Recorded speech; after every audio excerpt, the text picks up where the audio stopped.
हमले का भारत ने बदला कैसे लिया? क्या आप जानते हैं कि संसद में जब हंगामा हो रहा था तब कश्मीर में क्या बड़ा ऑपरेशन चल रहा था और वो आतंकी जो 26 टूरिस्टों की हत्या कर फरार हो गए थे उनका क्या हुआ? तो चलिए अब आपको बताते हैं पूरा सच, शुरू से लेकर अब तक का हर पहलू एक एक करके। जब दिल्ली में संसद के अंदर विपक्ष हंगामा कर रहा था और ऑपरेशन सिंदूर पर चर्चा की मांग कर रहा था, उसी वक्त श्रीनगर के लिडवास इलाके में ऑपरेशन महादेव चल रहा था। सुबह सुबह सेना को संदिग्ध बातचीत की जानकारी मिली और फिर सुरक्षा बलों ने उस जंगल को चारों ओर से घेर लिया और यहीं से कहानी ने मोड़ लिया, क्योंकि जिन आतंकियों को घेरा गया था वो कोई और नहीं बल्कि वही थे जिन्होंने 22 अप्रैल को पहलगाम के बैसैरन इलाके में टूरिस्टों पर हमला किया था। इन आतंकियों में हाशिम मूसा, यासिर मूसा और सुलेमान शामिल थे। तीनों टीआरएफ से जुड़े हुए थे और पाकिस्तानी हैंडलर्स से निर्देश ले रहे थे। अब जरा पीछे चलते हैं, जब 22 अप्रैल को कश्मीर में एक खूबसूरत टूरिस्ट स्पॉट पर हमला हुआ था। 26 टूरिस्टों को निशाना बनाकर गोलियां चलाई गई।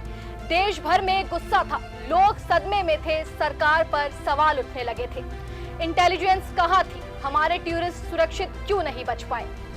फिर आई एनआईए की रिपोर्ट, जिसमें खुलासा हुआ कि लश्कर-ए-तैयबा और पाकिस्तानी साजिश के तहत ये हमला किया गया था।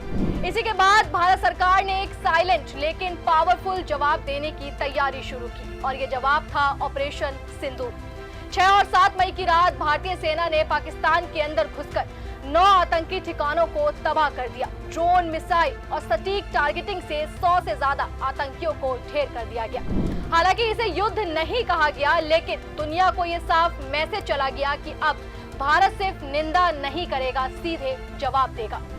लेकिन इतने बड़े ऑपरेशन के बावजूद विपक्ष शांत नहीं हुआ। कांग्रेस, टीएमसी और अन्य पार्टियां लगातार सवाल पूछ रही थी, हमले के जिम्मेदार आतंकी कहां है? अगर ऑपरेशन हुआ था तो सबूत कहां है? कश्मीर में इंटेलिजेंस क्यों फेल हुई? संसद में भी लगातार इसी को लेकर बहस और हंगामा होता रहा। लेकिन इसी बीच सेना चुपचाप मिशन पर काम कर रही थी, ऑपरेशन महादेव। 3 महीने तक सेना ने जम्मू कश्मीर के जंगल खंगाले। एनआईए की टीम, लोकल इंटेलिजेंस और सैटेलाइट सर्विलांस सभी जुटे रहे। जिन गांवों में शक था वहां पूछताछ हुई, मददगारों को गिरफ्तार किया गया और आखिरकार संसद में जब ऑपरेशन सिंदूर पर बहस शुरू होने वाली थी, उसी वक्त श्रीनगर से खबर आई कि पहलगाम हमले के 3 आतंकी मारे जा चुके हैं। तो अब जवाब साफ है, हमारे जवानों ने न सिर्फ आतंकियों को खोज निकाला बल्कि उसी धरती पर उन्हें ढेर भी कर दिया जहां उन्होंने मासूमों का खून बहाया था। यह सिर्फ एक सैन्य ऑपरेशन नहीं था, ये एक संदेश था कि भारत भूलता नहीं और माफी नहीं करता।